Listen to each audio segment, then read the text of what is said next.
Supreme court में चल रही सुनवाई उधर ममता बनर्जी की सरकार, ममता बनर्जी और उनके डीजीपी, इन सब के ऊपर ईडी ने यहां पर याचिका दायर कर एफआईआर दर्ज करने और सीबीआई जांच की मांग की है। और इस पर 3 वरिष्ठ वकीलों ने ममता बनर्जी की तरफ से अपनी अपनी बातें रखी हैं, जिसमें से अभिषेक मनु सिंह भी, उनके अलावा कपिल सिब्बल और कल्याण बनर्जी और कुछ एक और वकील वहां पे हैं जो अपनी बात रख रहे हैं। लेकिन दूसरी तरफ सरकार की तरफ से, ईडी की तरफ से देश के सॉलिसिटर जनरल यानी solicitor general of India Tushar Mehta खड़े हुए और साथ में खड़े हुए additional solicitor general S V Raju, और यहां पर सॉलिसिटर जनरल अपनी बात रख रहे हैं। और अब सुनवाई दोबारा शुरू हो चुकी है।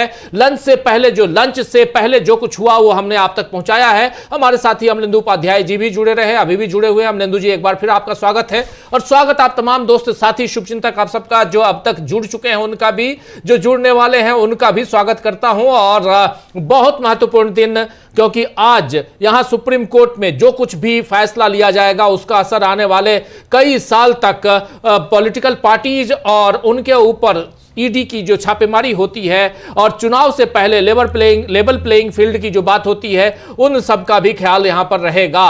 और यहां जब अभी सुनवाई शुरू हुई है तो एसजी अपनी बात रख रहे हैं। क्या कुछ चल रहा है? अमलेंदु जी, आपके पास ही आना चाहता हूं, जल्दी से बताइए। राजीव जी, तो जब लंच से पहले सुनवाई शुरू हुई थी तो सुप्रीम कोर्ट ने कहा था कि आप लंच के बाद ये बताइए कि आप हाई कोर्ट में सुनवाई क्यों नहीं चाहते हैं, ईडी से कहा था, लेकिन उसका जवाब तो नहीं आया।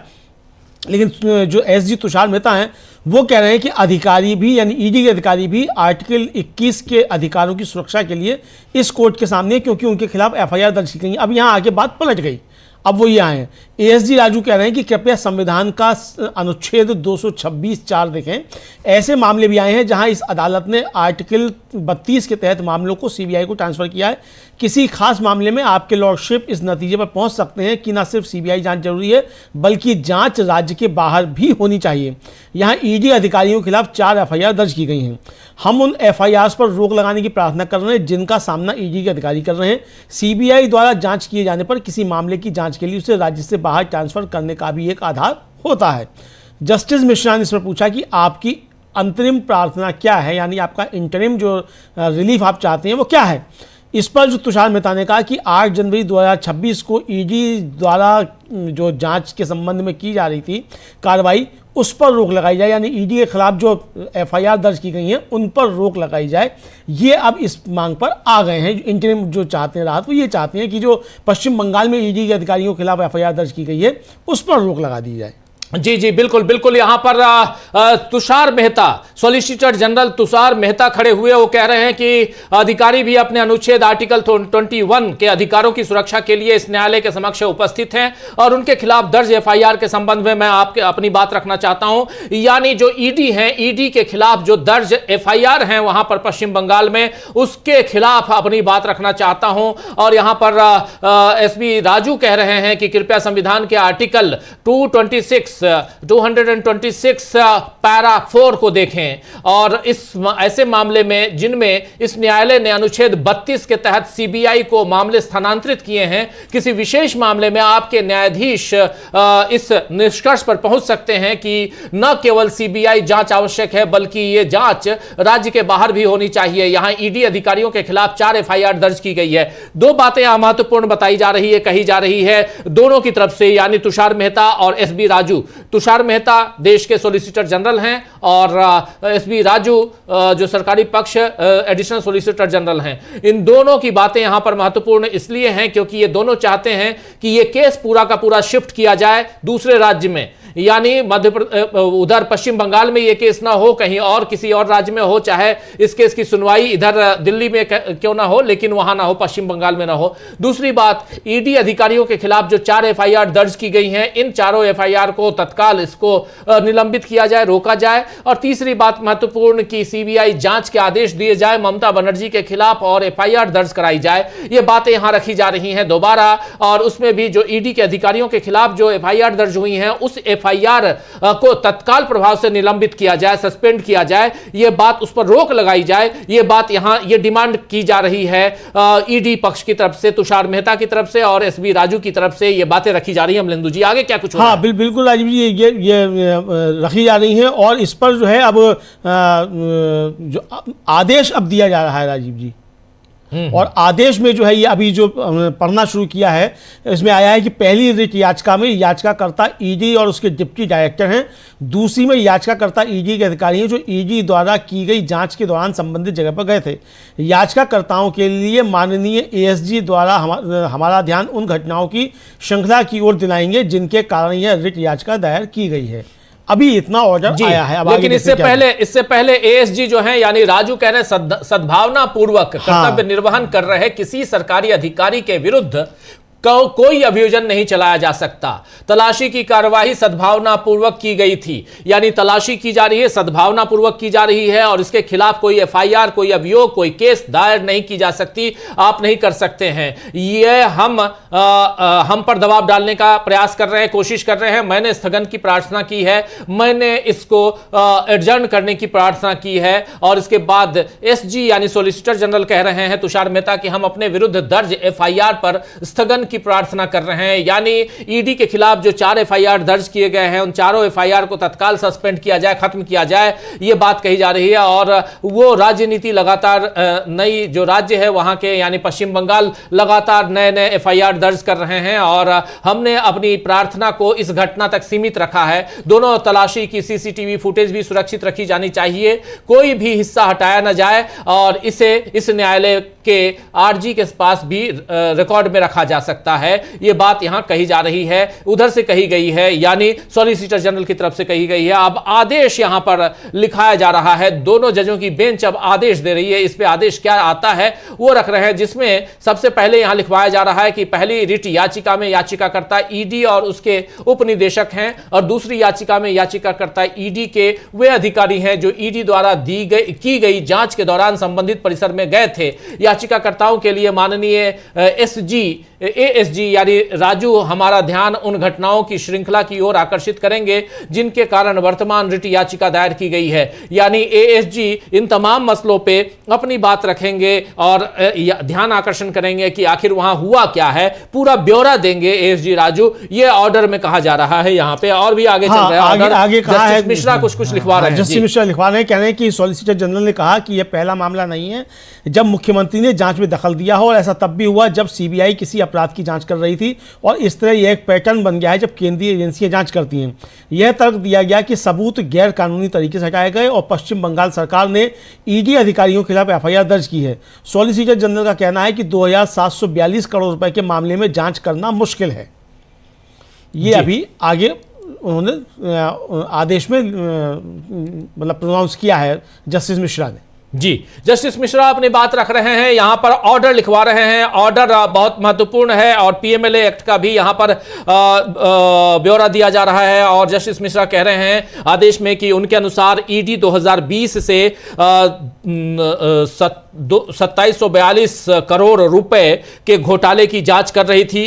2742 करोड़ 32 लाख रुपए के घोटाले की जांच 2020 से हो रही थी और जांच के दौरान कलकत्ता से कांतिलाल के माध्यम से गोवा में अपराध की आय के हस्तांतरण के बारे में खुफिया जानकारी प्राप्त हुई थी, जिसने अंततः आईपैक्स के परिचालन ढांचे को चुनौती दी। आईपैक के प्रतीक जैन के आवासीय परिसर में तलाशी और जब्ती की कार्रवाई करने के लिए अधिकृत अधिकारियों ने 8 जनवरी 2026 को उनके परिसर और अन्य परिसरों के साथ दौरा किया और जब तलाशी चल रही थी तो कोलकाता के पुलिस उपायुक्त और मुख्यमंत्री परिसर में प्रवेश कर गए। इसके बाद वहां के मुख्यमंत्री भी परिसर में प्रवेश कर गई और जबकि पीएमएलए के तहत तलाशी में हस्तक्षेप न करने के लिए स्पष्ट अनुरोध किए गए थे।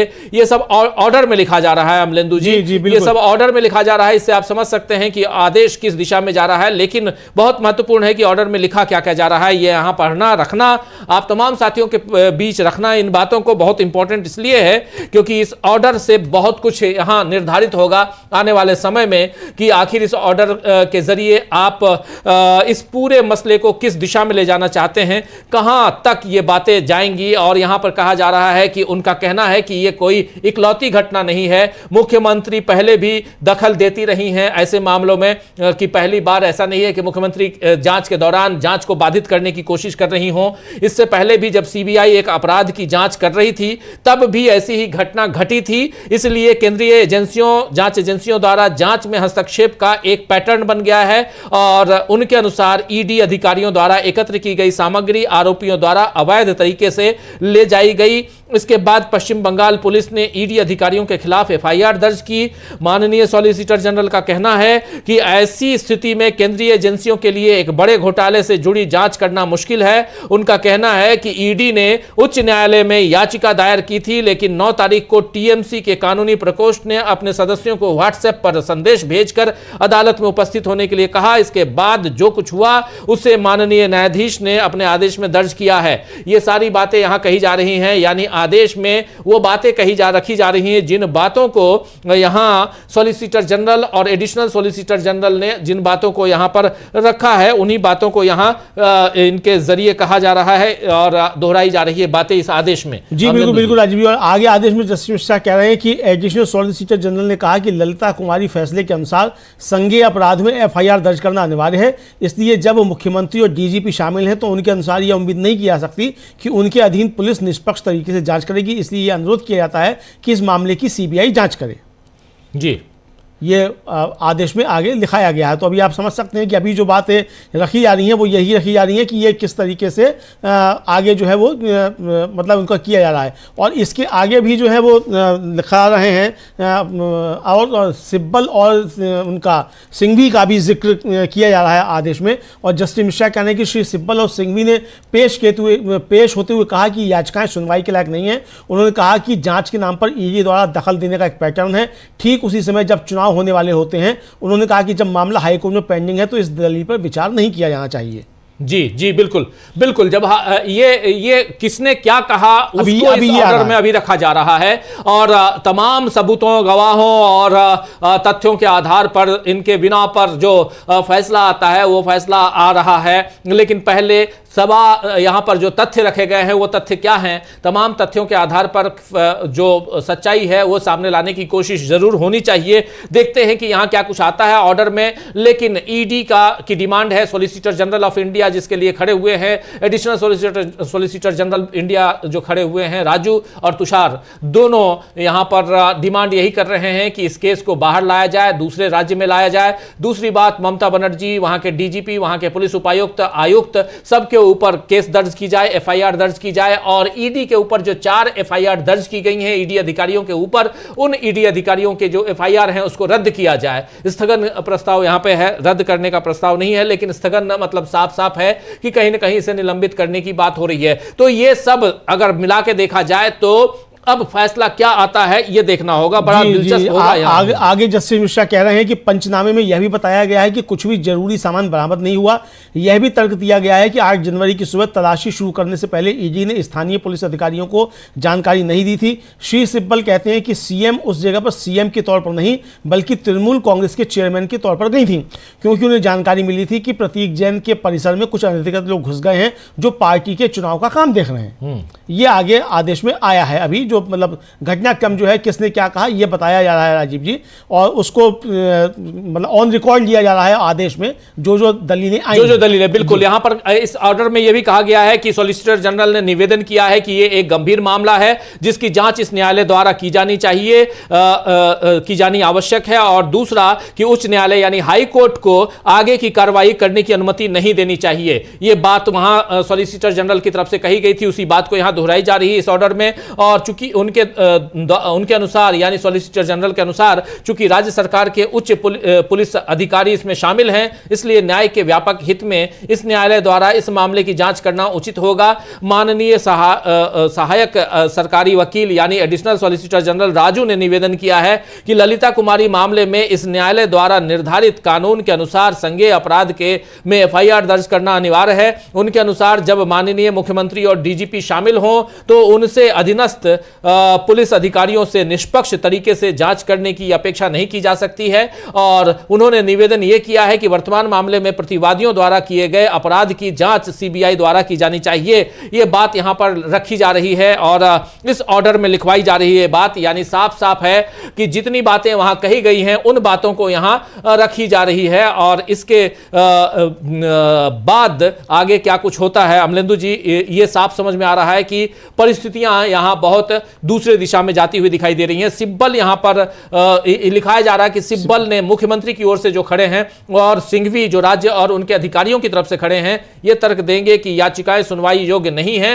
वे ये कहेंगे कि चुनाव के समय जांच का एक निर्धारित तरीका होता है। उनका कहना है कि मामला उच्च न्यायालय में लंबित है, इसीलिए इन याचिकाओं पर विचार नहीं किया जाना चाहिए। पंचनामा आदि का हवाला देते हुए यह बताया गया है कि तलाशी के दौरान कोई भी भौतिक वस्तु बरामद नहीं हुई है, कोई भी फिजिकल वहां पर पंचनामा के दौरान कोई भी कुछ भी मटेरियल वहां से रिकवर नहीं किया गया है, यह बताया गया है। और यह भी तर्क दिया गया है इन दोनों वकीलों के जरिए यानी सिब्बल और सिंघवी के जरिए कि 8 जनवरी 2026 की सुबह तलाशी शुरू करने से पहले ईडी ने लोकल पुलिस अधिकारियों को सूचित नहीं किया था। सिब्बल ने विशेष रूप से यह तर्क दिया है कि मुख्यमंत्री घटनास्थल पर मुख्यमंत्री के रूप में नहीं गई थी, बल्कि टीएमसी की अध्यक्ष होने के नाते गई थी। उन्हें सूचना मिली थी कि कुछ अनधिकृत व्यक्ति प्रतीक जैन के घर में आ गए हैं, घुस गए हैं और जिन्हें पार्टी के चुनाव कार्य का जिम्मा सौंपा गया है। सिब्बल के अनुसार आईपैक कार्यालय में चुनाव संबंधी कुछ दस्तावेजों के अलावा कुछ भी उपलब्ध नहीं था जिनसे ईडी का कोई लेना देना नहीं है और इसीलिए उसे परिसर में प्रवेश नहीं होना करने देना चाहिए था। ये सारी बातें, जितनी बातें रखी गई हैं यहां पर दलीलों में, उन तमाम बातों को रिपीट किया जा रहा है। यहां पे ऑर्डर में रिपीट करवाया जा रहा है, कहा जा रहा है जी। आगे कहा जा रहा है कि श्री सिंघवी का कहना है कि मुख्यमंत्री को Z+ सुरक्षा मिली हुई है, इसलिए जब वे परिसर में आई तो डीजीपी का उनके साथ होना उनकी ड्यूटी थी। श्री श्याम दीवान का तर्क है कि यह सच है कि 9 जनवरी को कोई अप्रिय घटना हुई थी, लेकिन उसके बाद 14 तारीख को मामला शांति से चला, लेकिन ईडी के अनुरोध पर इसे स्थगित कर दिया गया। इसलिए इस कोर्ट को हाई कोर्ट द्वारा मुद्दों का फैसला करने का इंतजार करना चाहिए। वकीलों की बात सुनने के बाद हमारी पहली नजर में यह राय है कि इस याचिका में ईडी या अन्य केंद्रीय एजेंसियों द्वारा और राज्य एजेंसियों द्वारा इसमें दखलंदाजी से जुड़ा एक गंभीर मुद्दा उठाया गया है। ये अभी तक आया है, तो इसका मतलब अब देखते हैं कि आगे और आदेश क्या दिखाया जाता है। राजीव जी जी बिल्कुल बिल्कुल बिल्कुल। अब चूंकि इतनी सारी चीजें जो आ गई हैं यहाँ पे, इसके बाद ये कहा जा रहा है जिसमें साफ साफ कहा गया, पहली बात कि सिंघवी ने यह कहा है कि उनका तर्क है कि मुख्यमंत्री को Z+ सुरक्षा प्राप्त है, इसीलिए परिसर में प्रवेश करते समय डीजीपी का उनके साथ रहना कर्तव्य है। चूंकि Z+ सुरक्षा है तो वो तो जाएंगे ही, उनके साथ डीजीपी जाएंगे। और श्याम दीवान जो वकील हैं उनका तर्क है कि ये तथ्यात्मक रूप से सही है कि 9 जनवरी को कोई अप्रिय घटना घटी, लेकिन उसका मामला 14 जनवरी के मामले को शांतिपूर्ण ढंग से आगे बढ़ा, उसके वैसा नहीं हुआ जो 9 जनवरी को हुआ।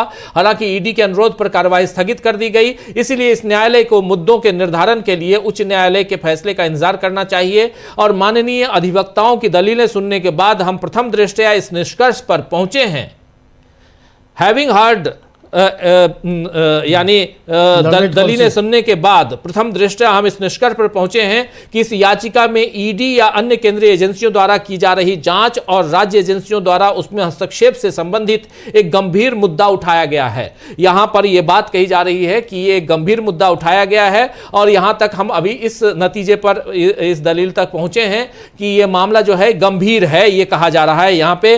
और लेकिन इसकी गंभीरता को आगे बढ़ाते हुए क्या कुछ, और ये भी कहा जा रहा है राजीव जी कि कानून का पालन करने और हर अंग को स्वतंत्र रूप से काम करने देने के लिए राज्य की कानून प्रवर्तन एजेंसी की ढाल, इसलिए अपराधियों को राज्य एजेंसी की ढाल के तहत सुरक्षा नहीं दी जा सकती।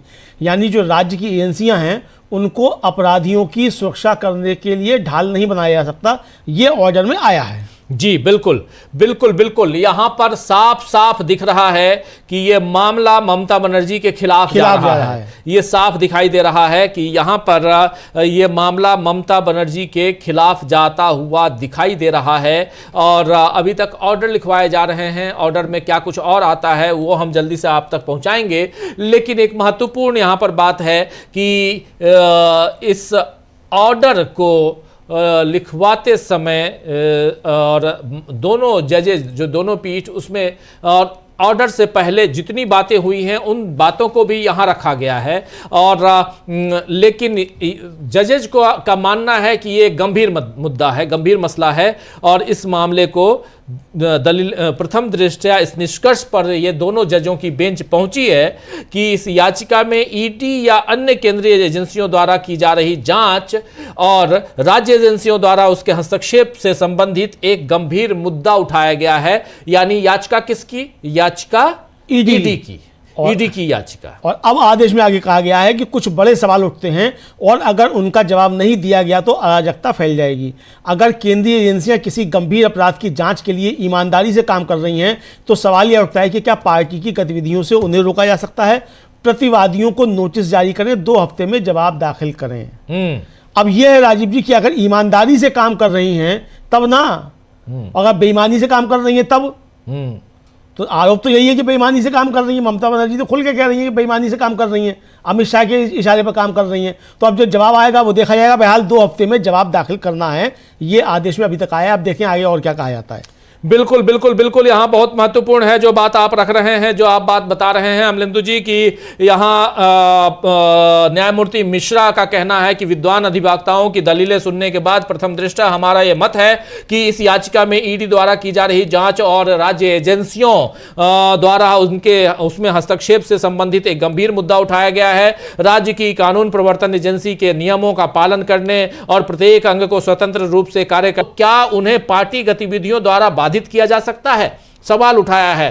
प्रतिवादियों को नोटिस जारी करें, 2 सप्ताह के भीतर प्रतिवादी अपना जवाब दाखिल करें। 2 सप्ताह के भीतर प्रतिवादी अपना जवाब, निर्देश दिया जाता है कि प्रतिवादी 8 जनवरी को तलाशी लिए गए परिसर की सीसीटीवी फुटेज सुरक्षित रखें। सीसीटीवी फुटेज सुरक्षित रखने की डिमांड की गई थी वहां से ईडी की तरफ से। तुषार मेहता और इन्होंने एएस राजू ने कहा था उसी सीसीटीवी फुटेज को यहां पर सुरक्षित रखने की बात कही जा रही है इस ऑर्डर में अमलेंदु जी, कि यहां की इसके अलावा यहां कहा जा रहा है कि हमारे अनुसार इसमें कई बड़े प्रश्न शामिल हैं और उठाए गए हैं जिन्हें कोई अनसुलझा छोड़ दिया जाए तो स्थिति और बिगड़ जाएगी और विभिन्न स्थानों पर अलग अलग दलों के शासन के कारण किसी न किसी राज्य में अराजकता की स्थिति उत्पन्न हो जाएगी। ये सत्य है कि किसी भी केंद्रीय एजेंसी को किसी भी दल के चुनाव कार्य में हस्तक्षेप करने का अधिकार नहीं है।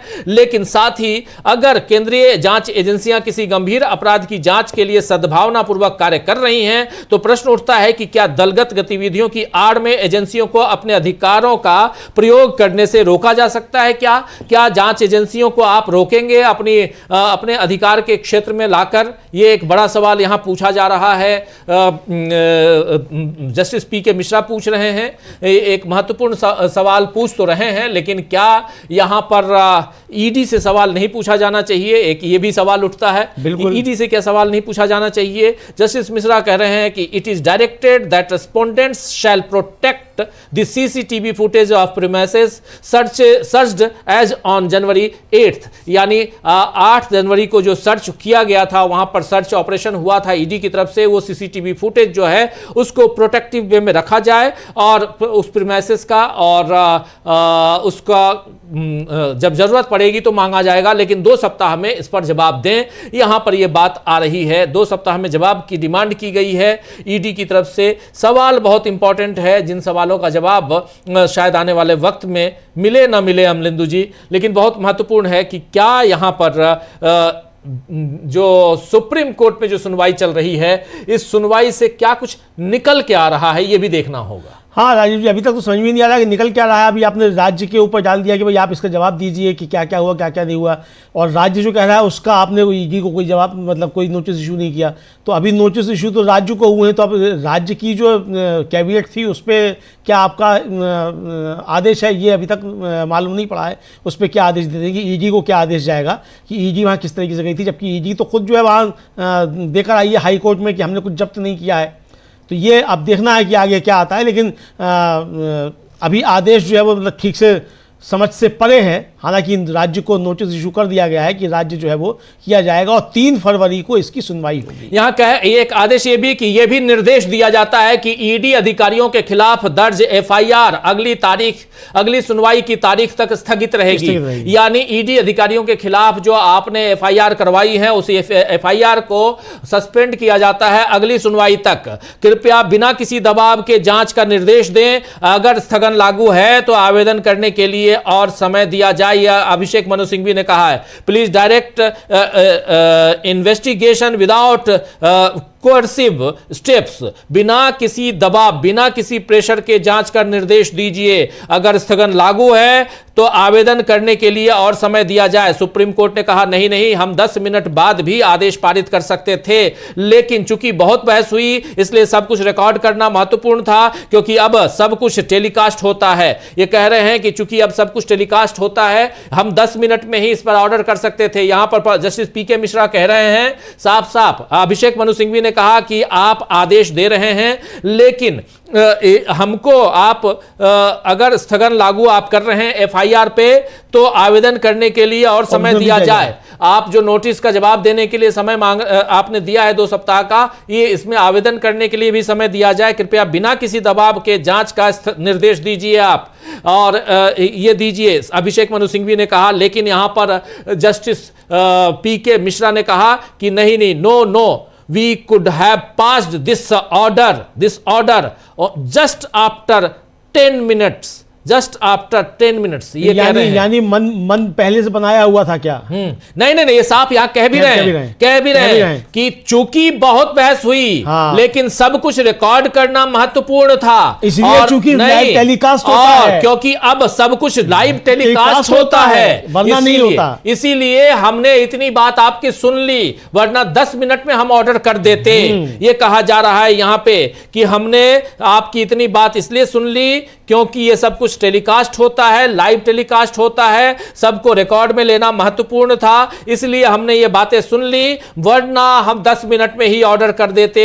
ये बात कही गई यहां, और इसके बाद इसको कहा गया कि इसकी लिस्टिंग कर दीजिए, सुनवाई की लिस्टिंग अगली तारीख 3 फरवरी इसकी अगली तारीख कीजिए। और इस ढंग से ये 3 फरवरी की अगली तारीख मिल गई है। और ये एक महत्वपूर्ण जो यहां पर 2 जजों की बेंच, दोनों जजों की बेंच आप समझ सकते हैं, एक जस्टिस पीके मिश्रा हैं और दूसरे हैं यहां पर जस्टिस पंचोली। लेकिन इस बीच एसआईआर पर भी सुनवाई शुरू हो गई है अमलेंदु जी, एसआईआर पर भी सुनवाई शुरू हो गई है, उधर भी हम चलेंगे। लेकिन यहां पे आप लोगों को बता दूं दोस्तों कि अभी तक हुआ क्या है, फटाफट वो सब कुछ आपके सामने लाना जरूरी है। और ऑर्डर एक हो गया है, ऑर्डर में सबसे पहले आपको बता दूं कि ममता बनर्जी वाला जो मामला है, ईडी का मामला, इस मामले में जो 2 जजों की बेंच ने सुनवाई की, दोनों जज में से एक जज जस्टिस पीके मिश्रा और दूसरे जज जस्टिस पंचोली और विपुल पंचोली, इन दोनों ने सुनवाई की।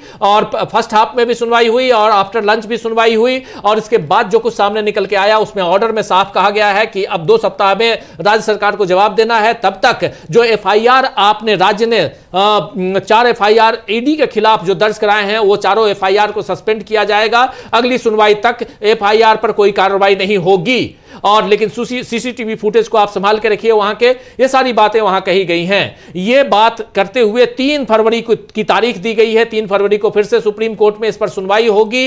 अब हालांकि अभिषेक मनु सिंघवी ने कहा कि इसमें हमको थोड़ा सा समय और दीजिए जवाब देने में, दाखिल करने के लिए, लेकिन उन्होंने कहा कि नहीं, हम ऑर्डर तो आपको पहले दे देते, आपकी नहीं सुनेंगे। अब हो गया, 10 मिनट में हम ऑर्डर दे सकते थे लेकिन अब नहीं सुनेंगे। ये करते हुए अब ये बेंच उठ गई और 3 तारीख को कह दिया गया कि 3 तारीख को सुनवाई होगी। लेकिन अब चलते हैं उधर एसआईआर पे क्या कुछ चल रहा है अमलेंदु जी। एसआईआर, स्पेशल इंटेंसिव रिवीजन, जहां पर यह मामला बिहार से शुरुआत हुई इसकी, और अब ये मामला जो है ये बहुत दूर तक पहुंच चुका है और क्या कुछ चल रहा है एसआईआर पे, क्योंकि चुनाव आयोग अपनी दलीलें पेश कर रहा है और आज आखिरी सुनवाई है एसआईआर की, जहां तक मुझे इंफॉर्मेशन है। हाँ, आज आखिरी सुनवाई ही समझी जाती है राजीव जी। बाकी अब द्विवेदी जी कितना समय लेते हैं ये देखें। हालांकि पिछली बार उन्होंने कहा था कि उनको 1.5 घंटे का समय चाहिए है, इससे ज़्यादा समय नहीं लगेगा, उस पर उन्होंने कहा था। तो आज द्विवेदी जी जो है मतलब यानी चुनाव आयोग की तरफ से वो अपने इस समय तर्क रख रहे हैं, और जो तर्क रखे जा रहे हैं वो उसमें बीच बीच में प्रशांत भूषण जो है वो हस्तक्षेप भी कर रहे हैं।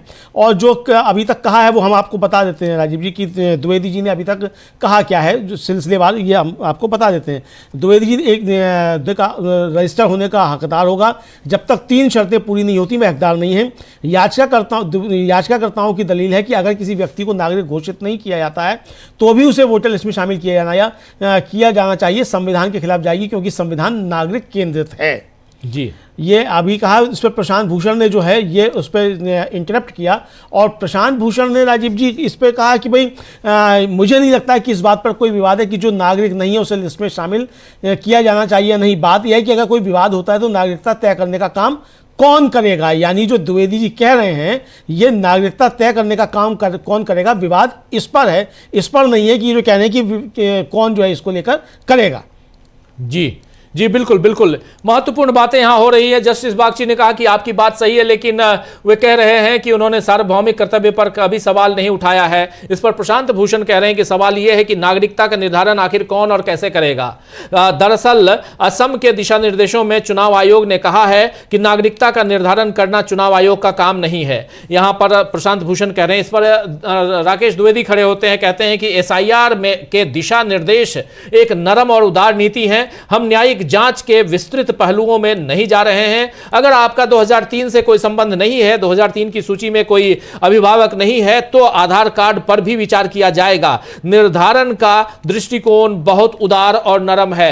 यानी राकेश द्विवेदी कह रहे हैं कि अगर 2003 में आपका नाम नहीं है, आपके पिता का नाम नहीं है, तो हम आपके आधार कार्ड पर भी विचार कर सकते हैं। यहां पे राकेश द्विवेदी यानी चुनाव आयोग ये बात कह रहा है साफ साफ कि हम आधार कार्ड पर भी विचार कर सकते हैं। यानी जो पहले ऑर्डर दिया गया था कि आधार कार्ड का आप यहां पर उसका इस्तेमाल कीजिए, तो इसके बारे में ये कह रहे हैं कि हम ऑलरेडी इस पर विचार कर रहे हैं और हम इस पर आगे भी विचार करेंगे। ये बात यहां राकेश द्विवेदी कह रहे हैं अमलेंदु जी। जी जी बिल्कुल, राकेश द्विवेदी ये कह रहे हैं कि इस पे आगे हम भी विचार करेंगे। और ये कहा कि द्विवेदी ने कहा कि हम ये नहीं कहते कि उसे देश से निकाल दो, हम ये तय नहीं कर सकते कि आप भारत में कितने समय तक रहेंगे, लेकिन विधानसभा की बहसों के अनुसार संवैधानिक कर्तव्य कहता है कि किसी को भी बाहर नहीं किया जाना चाहिए। फिर द्विवेदी जो है वो रिप्रेजेंटेटिव एक्ट 1950 की सेक्शन 16 का हवाला देते हैं और कहते नागरिक बनना चाहता हूँ और चुनाव में भाग लेना चाहता हूँ, तो यह तय करना आपकी शक्ति में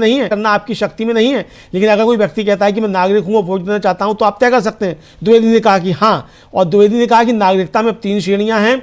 ए, बी, सी, बी और सी श्रेणियों के लिए यदि माता पिता कट ऑफ से पहले पैदा हुए तो बात खत्म, हम सेक्शन 3 से विचलित नहीं हो रहे हैं। यदि आपके माता पिता वहाँ हैं तो हम स्वीकार करते हैं। द्विवेदी ने कहा कि फिर विवाद किस उम्र तक होगा, 1986 के बाद पैदा हुए लोगों के लिए एक मानदंड निर्धारित है, ये अभी इन्होंने कहा। जी जी जी बिल्कुल। और यहां पर द्विवेदी कह रहे हैं, हम कह रहे हैं कि 2003 की लिस्ट में अगर आपका नाम है तो हम इसे स्वीकार कर रहे हैं और हम उदारता दिखा रहे हैं। भले ही आपका नाम आपका 2003 की सूची में कोई संबंध न हो, आधार कार्ड के साथ 11 दस्तावेज पर्याप्त होंगे।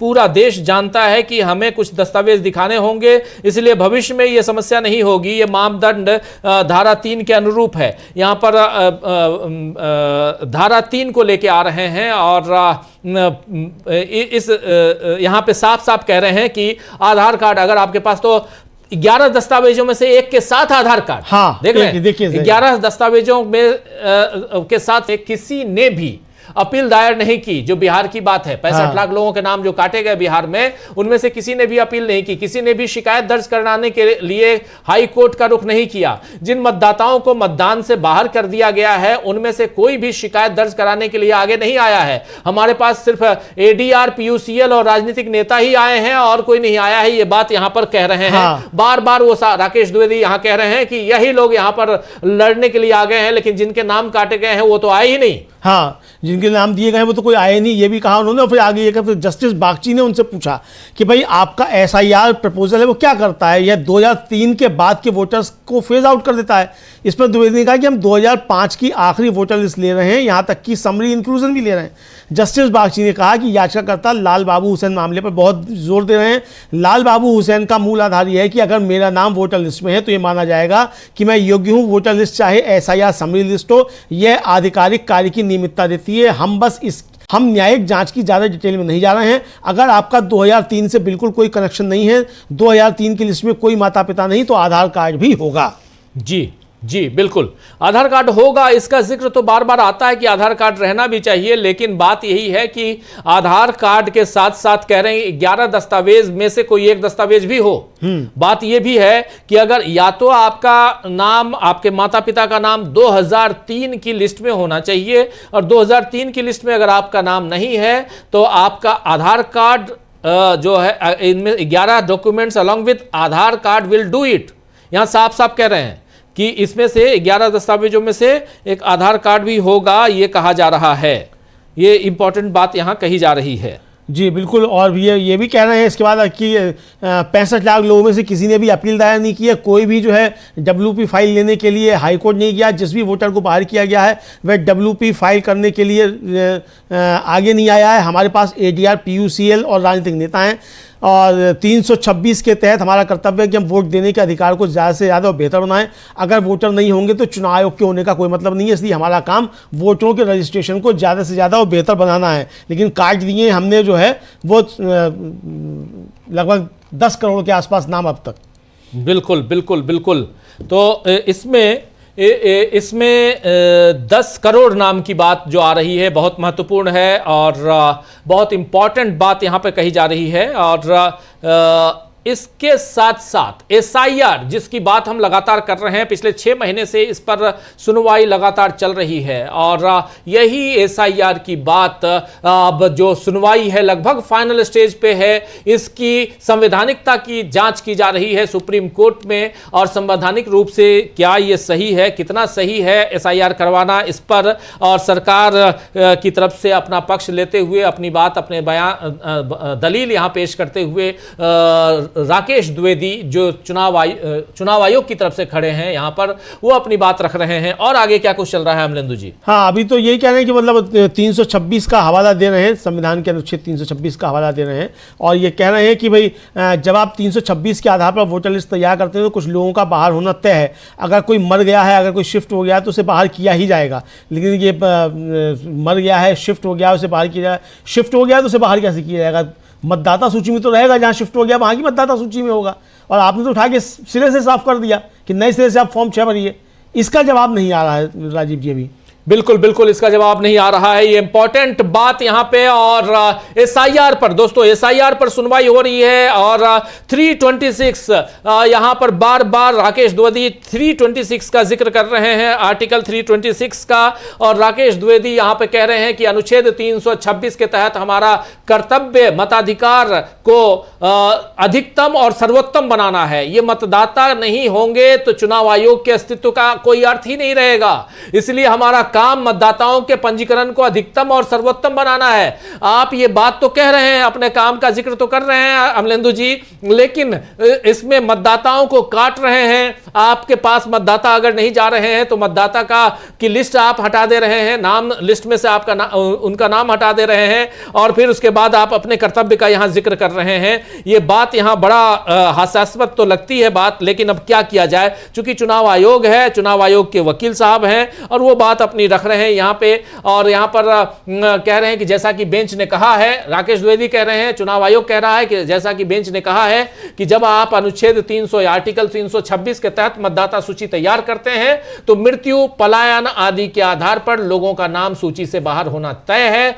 18 वर्ष की आयु सीमा तक तय होने का मतलब ही है कि 0 से 18 वर्ष तक की आयु के लोगों का नाम सूची से बाहर होना तय है। बहिष्कार, इनको बाहर निकालना निहित है। और सबसे महत्वपूर्ण महत्वपूर्ण ये है कि स्वयं जिनकी मृत्यु हो गई है, याचिकाकर्ता मृत लोगों को मतदाता सूची से में क्यों शामिल करवाना चाहते हैं, तमिलनाडु या पंजाब में पलायन कर चुके लोगों को बिहार की सूची में क्यों रखा जाना चाहिए, क्योंकि कोई इस स्थिति का फायदा उठाना चाहता है। ये यहां पर अब पॉलिटिकल बयानबाजी शुरू हो गई राकेश द्विवेदी की तरफ से। जैसे राकेश द्विवेदी के जो मेन बॉस हैं, यानी जो चुनाव आयोग का जो मुख्य चुनाव आयुक्त हैं ज्ञानेश कुमार, वो जैसे पॉलिटिकल बयानबाजी करते हैं, वैसे ही राकेश द्विवेदी यहां पर नजर आ रहे हैं अमलेंदु जी। हाँ बिल्कुल बिल्कुल, उसी तरीके से बोलते हुए नजर आ रहे हैं कि जैसे ये कोई जनसभा में खड़े होकर जो है वो भाषण दे रहे हो, इसी तरीके से राजीव जी आ रहा है। और कह रहे हैं कि जैसा कि बेंच ने कहा है कि जब आप 326 के तहत मतदाता सूची बनाते हैं तो मौत, माइग्रेशन वगैरह के आधार पर लोगों को बाहर ही किया जाएगा।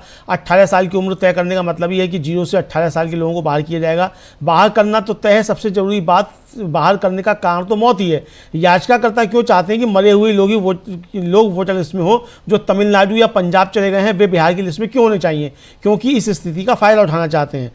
मतलब उल्टी बात बता रहे हैं। 324 जो चुनावी लिस्ट तैयार करना, इसमें यह बात शामिल है कि तैयारी में रिवीजन भी शामिल है। अनुच्छेद 325 इसका मकसद क्या है? हर चुनावी क्षेत्र के लिए आम चुनावी लिस्ट, तो एक बार जब डिलिमिटेशन हो जाता है तो हर क्षेत्र के लिए एक अलग चुनावी लिस्ट होती है। जी जी जी, बिल्कुल बिल्कुल, हर क्षेत्र के लिए अलग चुनावी लिस्ट। यहाँ पर चुनावी लिस्ट की बात हो रही है और मतदाता सूची कैसे तैयार करते हैं, कैसे तैयार होना चाहिए, 18 साल से कम उम्र के लोगों की बात हो रही है। उसके बाद उनको हम मतदाता सूची में क्यों रखें, इसकी बात हो रही है। और साथ साथ ये भी कहा जा रहा है कि आखिर अलग अलग रीजन में अलग अलग जेंडर, अलग अलग रेस, कास्ट, इन सब में, और उस हिसाब से हम यहाँ मतदाता बनाते हैं। और आखिर यहाँ राकेश द्विवेदी कह रहे हैं अनुच्छेद 300 आर्टिकल 324 मतदाता सूची तैयार करना, और इसलिए इसमें निहित है कि तैयार करने में संशोधन भी शामिल है। आर्टिकल 324 का हवाला दिया जा रहा है जिसमें साफ कहा गया है कि चुनाव आयोग मतदाता सूची बनाएगा, उसमें संशोधन भी कर सकता है। आर्टिकल 25 की बात, 325 की बात कर रहे हैं, इसका दायित्व क्या है ये पूछ रहे हैं। खुद राकेश द्विवेदी कह रहे हैं कि प्रत्येक क्षेत्रीय निर्वाचन क्षेत्र के लिए एक सामान्य मतदाता सूची, इसीलिए सूची तैयार करना, और इसके लिए वहां परिसीमन हो जाने के बाद प्रत्येक निर्वाचन क्षेत्र के लिए अलग मतदाता सूची तैयार की जाएगी, ये उसमें कहा गया है। और फिर राकेश द्विवेदी कह रहे हैं कि आम चुनावों में सभी निर्वाचन क्षेत्र महत्वपूर्ण होते हैं। सबसे महत्वपूर्ण, सबसे इंपॉर्टेंट दूसरा अनुच्छेद है जो अपवादों पर है, और इसीलिए अपने संवैधानिक कर्तव्य का निर्वहन करने के लिए केवल नागरिकता ही महत्वपूर्ण पहचान है। मुझे अन्य पहचानों, लिंग, जाति, धर्म आदि के प्रति